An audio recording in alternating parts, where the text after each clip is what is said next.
En las últimas horas vamos a entrar en algo muy delicado que muy pocas veces se trata en los medios de comunicación, ¿eh? Cada tanto ocurre algún caso y entonces volvemos a hablar del mismo delito. Vamos a hablar de la trata de personas. Y decía entonces que en las últimas horas conocimos un dato que llamó la atención. Durante esta pandemia, la provincia rescató a 112 personas víctimas de trata. Está vigente el programa de rescate y acompañamiento de las personas damnificadas por el delito de trata de personas que lleva adelante el Ministerio de Justicia y Derechos Humanos. De acuerdo entonces a la información, se pudo acompañar a 164 víctimas en todo el 2020 y 112 de esas personas fueron asistidas durante la pandemia. Reiteramos entonces, el dato es que durante esta pandemia la provincia rescató a 112 personas víctimas de trata. Por eso vamos a hablar con Lucía Yáñez, que es directora de Acceso de la Justicia y Asistencia a la Víctima de la provincia de Buenos Aires. Yáñez, buenas tardes, gracias por estar en esta sala de situación. Hola, Sebastián, no, gracias a ustedes.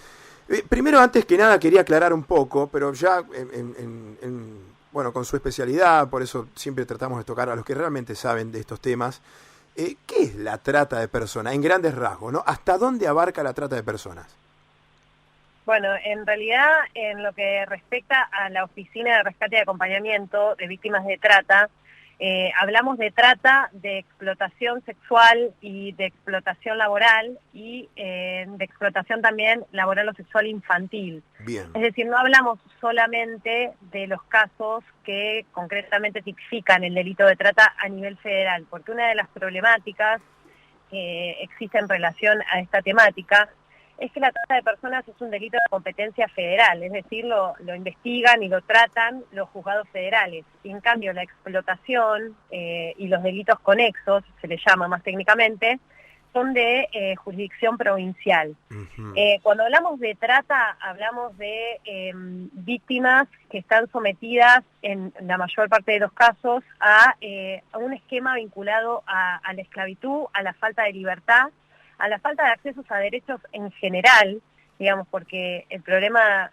tan grave que tiene que ver con la trata y la explotación es que no solamente se priva a una persona de la libertad y además se la obliga a realizar determinadas acciones, sino que además se la priva de la documentación, se la priva de la salud, se la priva de la integridad física en general, y en muchísimos casos de la integridad sexual también, por supuesto. Claro, dos cosas entonces que ya nos aclaraste, pero que es muy importante para la gente. Por un lado, cuando hablamos de trata de personas, no siempre tenemos que estar diciendo la explotación sexual. Puede ser para un taller clandestino de indumentaria, por ejemplo, que están con trata de personas, están privando de la libertad a las víctimas. Y en este caso, por ejemplo, o en otros casos, la trata de personas o la privación de la libertad no significa una persona esposada, atada a la cama, y solamente la liberan para trabajar, sino que con retenerles el documento y otros ardides y otras maniobras que cometen los delincuentes ya es suficiente como para que esa persona incluso pueda salir a comprar algo al kiosco a la vuelta, pero sabe que más no puede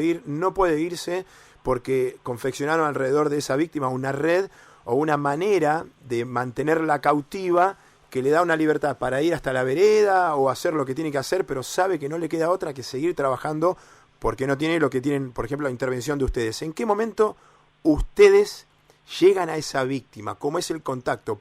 ¿Por qué motivos?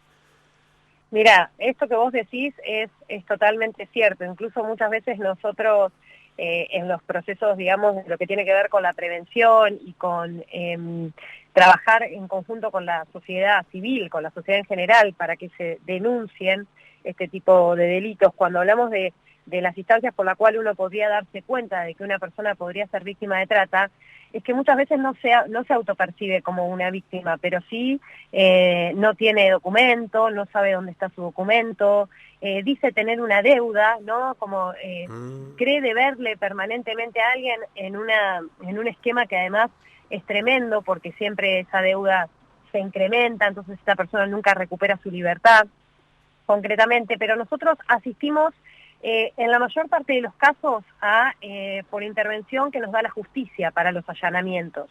También por derivaciones que recibimos del Programa Nacional de Rescate, nosotros tenemos a cargo el programa provincial, hay un programa nacional a cargo del Ministerio de Justicia de la Nación, por juzgados federales, fiscalías federales, por la Protex, que es la Procuraduría de Trata y Explotación de Personas, es decir, es como la Fiscalía especializada en trata a nivel nacional, que además que desde su creación realmente se ha trabajado muchísimo y se ha logrado generar muchos rescates y muchas asistencias para víctimas de trata. Es decir, que en general funcionamos por derivación o por requerimiento de otros organismos. Claro. Igualmente, nosotros tenemos un teléfono permanente de acceso y de guardia, y después está la línea 145, que es la línea que siempre difundimos para que la gente, si tiene alguna sospecha de que podría existir algún delito de trata o de explotación en algún lugar, o conoce a alguna persona que podría estar en situación de ser víctima de estos delitos, pueda comunicarse inmediatamente. ¿Cuál es el perfil de las víctimas de la trata de personas? O sea, sé que hay, tal vez, Sí. no sé si hay estadística, pero en cuanto a edades y demás, pero Sí. es gente que tal vez, bueno, no tuvo educación o no tiene una contención familiar y entonces los delincuentes buscan ese perfil, esa cierta debilidad en la personalidad para someterla, convencerla de algo que después no es y ahí someterla finalmente a esa privación de la libertad.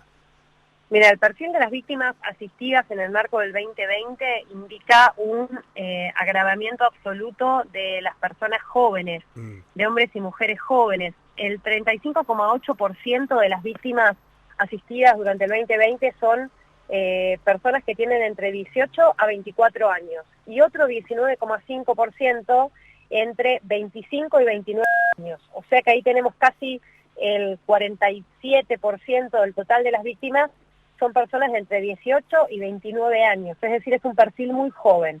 Y además es un delito que afecta también muchísimo a las mujeres, ¿no? Con esta doble condición de vulnerabilidad que tienen las mujeres en esta situación, que el 59% de las víctimas son mujeres. Entonces, vemos un perfil, digamos, como bien vos decías también, de personas en condición de vulnerabilidad en general, que son engañadas, muchas veces son captadas, la mayor parte de las víctimas han sido captadas en la provincia de Buenos Aires, pero también hay extranjeros y extranjeras que llegan con una oferta laboral que no es y terminan lamentablemente sometidas a este tipo de delitos. ¿Y se puede hacer una discriminación, alguna división entre, por ejemplo, el objetivo de la explotación sexual y la explotación en otro tipo de ambiente o de trabajo, entre comillas, trabajo porque no lo es, pero digo, no sé, en un taller clandestino, como decíamos antes? Sí, mira, en este caso, respecto particularmente de los datos del informe del 2020, respecto de delito de trata laboral o conexo a lo laboral, hay un total de 56% aproximadamente de los casos, y la trata sexual es un poco más bajo. Lo que también hay que decir es que en los rescates de víctimas de trata laboral o de explotación laboral, en general son muchas más personas las que se rescatan. Por ejemplo, si uno hace un rescate o un allanamiento en un campo o en un taller textil, como bien vos decías, en general tienden a encontrarse muchas más personas. Esas personas, por supuesto, viven en el mismo lugar donde son explotadas. Claro. Las situaciones en general habitacionales son tremendas. Infrahumana. Y ni hablar de cuando tienen chicos, ¿no? Hijos. Exactamente, sí. Mira, nosotros en lo que tiene que ver con la explotación infantil, la competencia de la asistencia la tiene el organismo de niñez con quien trabajamos permanentemente, y durante el 2020 construimos un protocolo justamente para trabajar con esto que muchas veces llamamos las víctimas indirectas, pero muchas veces son víctimas de explotación, es decir, también están sometidos a trabajar en este contexto, Claro. ¿no? ¿Qué es, por último, Yáñez, qué es la trata de blancas? Que en realidad está mal dicho, lo decíamos hace un tiempo y ya no. ¿Cuál es el origen de ese término?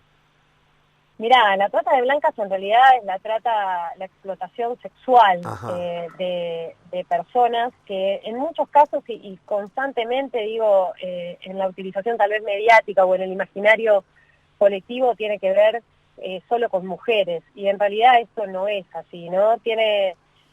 Lamentablemente se han construido redes internacionales, en general es un delito federal justamente por esto, porque tienen conexiones de redes muy grandes, de intervenciones de diferentes actores, de lugares disímiles que permiten que este tremendo flagelo ocurra, pero me parece que es importante si bien esto que vos me preguntás, digo, porque es un tema del imaginario cuando hablamos de trata, que hablamos de trata sexual, ¿no? Sí. Y a veces la trata está ocurriendo mucho más cerca de lo que nosotros creemos. La explotación sexual está mucho más cerca de lo que en el cotidiano transitamos.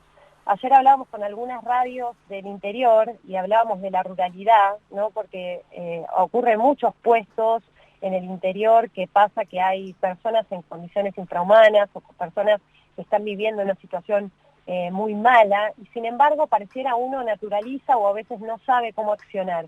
Me parece muy importante que empecemos a trabajar en relación a la prevención justamente con esto, en capacitar en las escuelas, en darlo a conocer en los medios de comunicación, porque no siempre es como uno se imagina, bien como vos decís, en la trata de blancas o en las películas o lo que se cuentan en las novelas en relación a la trata. Muchas veces está mucho más cerca de lo que uno cree. Por eso hace ya como 10 años atrás, se creó el programa por el cual se hacía un monitoreo permanente y se hace un monitoreo permanente de el ofrecimiento sexual en las redes, ¿no? En lo que es internet, los teléfonos que o en el diario se hacía en un momento. Bueno, eso se prohibió y se maneja cotidianamente se realiza un monitoreo de estos teléfonos porque en general esos teléfonos se repiten en diferentes páginas y todos remiten hacia un mismo sector, claro, que es la explotación sexual. Claro. Entonces me parece muy interesante todas las preguntas que me haces, pero por sobre todo también que se dé a conocer esto en los medios de comunicación,